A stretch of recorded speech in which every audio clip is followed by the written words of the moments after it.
शास्त्रों में लिखा है कि श्रीमद् भागवत की कथा जहाँ होती है वहाँ संसार के समस्त तीर्थ आकर के विराजित हो जाते हैं। देवता, गंधर्व, मुनि सब वहाँ किसी न किसी रूप में आकर के विराज जाते हैं। तो हम संसारी भले ही कथा सुने न सुने, लेकिन वो सब बैठ कर के कथा सुनते हैं।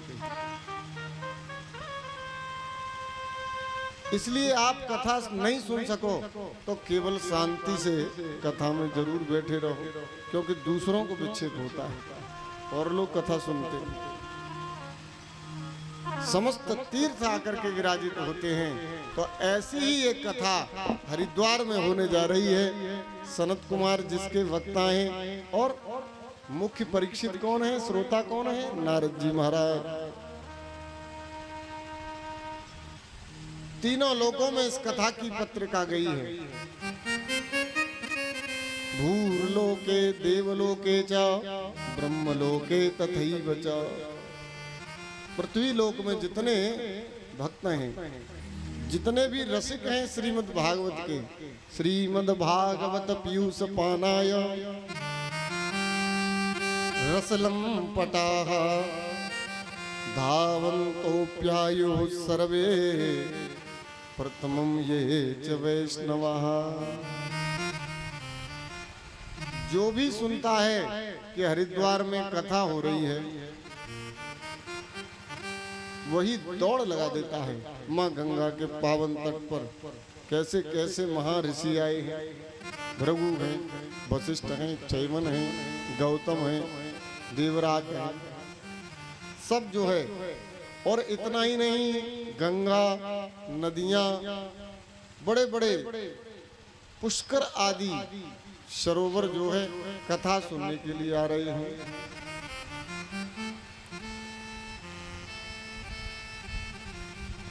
कथा में सभी पंक्तिबद्ध होकर के बैठे हैं।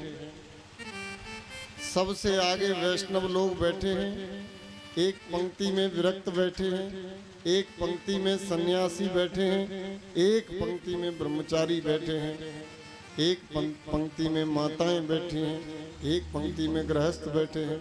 इस प्रकार से कथा की व्यवस्था बनी हुई है और बड़ी सुंदर जो है कथा सनत कुमार कह रहे हैं। सदा सेव्या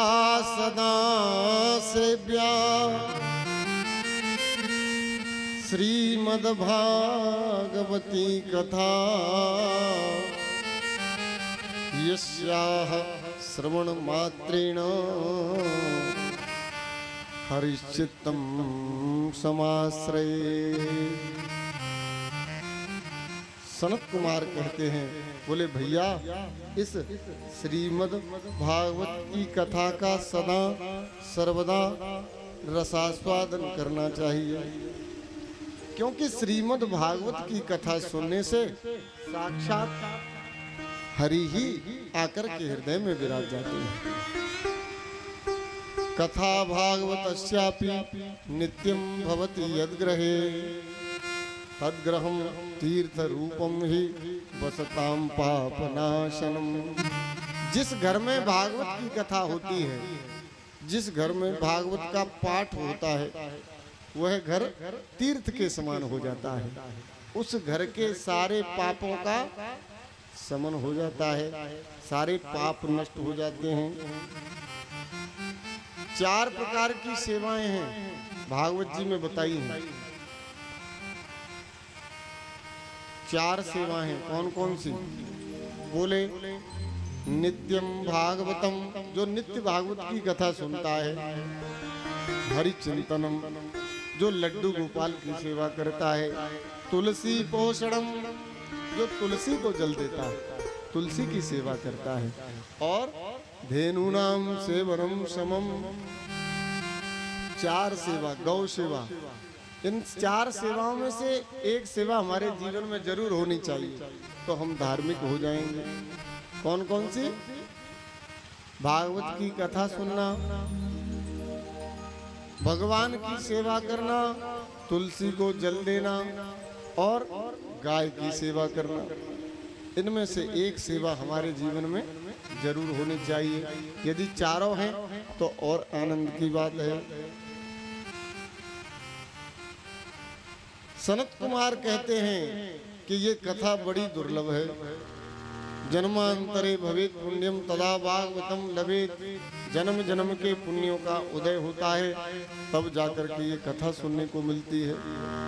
तो जो व्यक्ति निर्मल मन से ये कथा सुनता है, निश्चित रूप से उसका इसी लोक में कल्याण हो जाता है। नहीं तो नाना प्रकार के नरकों की चर्चा है। अब कितने ऐसे लोग हैं जो नरक में जाना चाहते हैं? जरा हाथ खड़े करो। नरक में कौन जाना चाहता है? जरा विचार करके हाथ उठाओ। नरक में कौन जाना चाहता है? नरक में कोई नहीं जाना चाहता। अगर कोई नरक गया होता तो नरकवासी लिखा होता। अब व्यक्ति मरता तो सबके ही घर में है, मरता है कि नहीं? ऐसा कोई घर है जिसमें कोई व्यक्ति नहीं मरा हो? संसार का ऐसा कोई घर है जिसमें व्यक्ति मरा नहीं हो? कोई ऐसा घर नहीं है। हर घर में कोई ना कोई मरता है, क्योंकि मृत्यु तो ध्रुव है। जिस दिन जन्म होता है उसी दिन तय हो जाता है कि मरना है। लेकिन किसी ने अपने पूर्वज के चित्रपट के आगे ये नहीं लिखा कि नरकवासी। सबने क्या लिखा? स्वर्गवासी। तो जरूरी है स्वर्ग में गए होंगे। विचारणीय विषय है ये। विषय बड़ा विचारणीय है। केवल स्वर्ग ही एक लोक नहीं है, बहुत सारे ऐसे लोक हैं जहां इस मनुष्य शरीर को जाना पड़ता है। अब आप ये कहो कि महाराज शरीर तो यहीं समाप्त हो जाता है, यहीं जल करके राख हो जाता है, यहीं खाक हो जाता है, तो स्वर्ग नरक कौन भोगता है?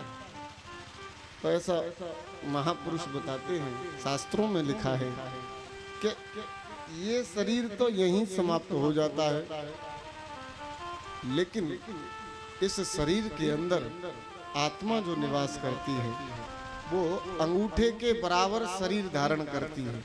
कितना? अंगूठे के बराबर। संसार का व्यक्ति उसे देखने में समर्थ नहीं है। तो अंगूठे के बराबर आत्मा शरीर धारण करके जाती है। तो जिसने पुण्य किया है वह पुण्य भोगता है, और जिसने पाप किया है वह पाप भोगता है। जो जैसा कर्म करता है उसी के अनुसार उसको फल भोगना पड़ता है। गोस्वामी जी लिखते हैं, कर्म प्रधान विश्व करी राखा। कर्म प्रधान विश्व कर राखा। कर्म प्रधान विश्व करी राखा। कर्म प्रधान विश्व कर राखा। जो जसी सो तसु फल चाखा। जो जस करहि सो तस फल चाखा। निज कृत कर्म भोग सब भ्राता। निज कृत कर्म भोग सब भ्राता। निज कृत कर्म भोग सब भ्राता। निज कृत कर्म भोग सब भ्राता। को न काऊ सुख दुख कर दाता। को न काऊ सुख दुख कर दाता। को न काऊ सुख दुख कर दाता। को न काऊ सुख दुख कर दाता। कर्म प्रधान विश्व करी राखा। कर्म प्रधान विश्व कर राखा। जो जैसा वैसा ही फल भुगतता है। अच्छा करता है तो पुण्य रूपेण साम्यते है, और बुरा करता है तो व्याधि रूपेण शाम्यते। कर्म व्यक्ति का पीछा करता है, जैसे यथा धेनु सहस्रेषु वंदे विंदति मातरः। 1000 गायें खड़ी हों और आप बछड़ा छोड़ दो, वो बछड़ा उन 1000 गायों में अपनी माँ को ढूंढ लेगा, अपनी माँ को ढूंढ लेगा। ऐसे ही कर्म व्यक्ति का पीछा करता है। हजारों की, लाखों की, करोड़ों की भीड़ में कर्म आपको पहचान लेगा। इसलिए जीवन में कभी किसी को धोखा मत देना। धोखा मरता नहीं, धोखा मरता नहीं है। जब समय आएगा तो वो धोखा तुम्हारे सामने आकर के खड़ा हो जाएगा। इसलिए जितना हो सके इस संसार में, चाहे संसार के किसी किरदार को आप निभा रहे हो, चाहे पिता बने हो, चाहे पुत्र बने हो,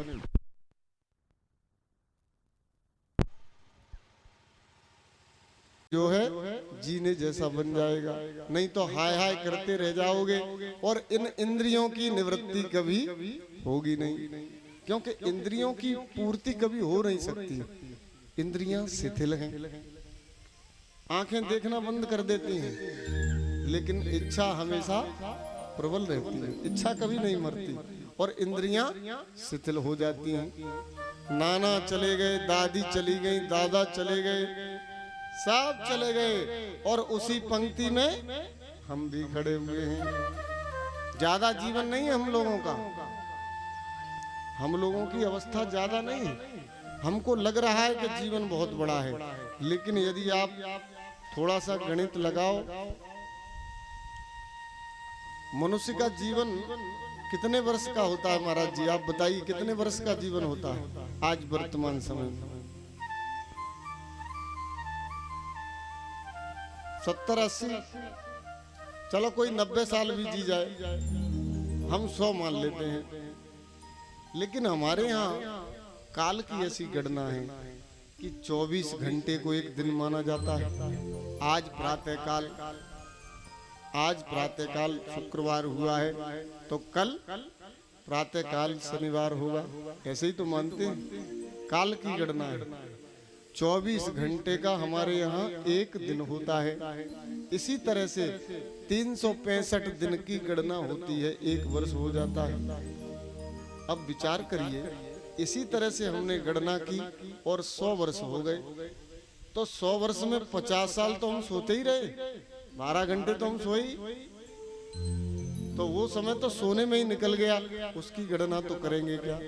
50 साल सोते रहे और 20 साल तक तो हमको पता ही नहीं चला कि जीवन होता क्या है।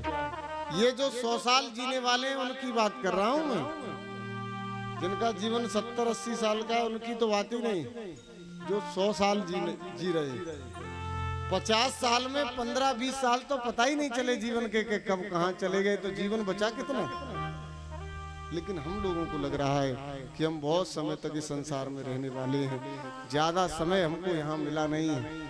इसलिए आपको जो समय मिला है उस समय में से एक एक क्षण, एक एक मिनट, एक एक सेकंड आपका कीमती है। उसे सत्कर्म में लगाइए तो निश्चित रूप से आपका इसी जीवन में कल्याण हो जाएगा। भागवत की कथा सबसे श्रेष्ठ साधन है, सभी पुराणों का इसमें सार है और साक्षात भगवान का विग्रह है श्रीमद् भागवत की कथा। भागवतकार कहते हैं कि तेनेयम वांगमयी मूर्ति प्रत्यक्षा वर्तता हरे। अगर ये पुस्तक होती तो व्यास जी महाराज पुस्तकम लिखते इसको, लेकिन नहीं, क्या लिखा? बोले तेनेयम वांगमयी मूर्ति, ये साक्षात भगवान का विग्रह है। भगवान के 12 अंग हैं, श्रीमद् भागवत में 12 स्कंद हैं। चरण से आरंभ किया है, प्रथम स्कंद भगवान का दायां चरण है और द्वितीय स्कंद भगवान का बायां चरण है।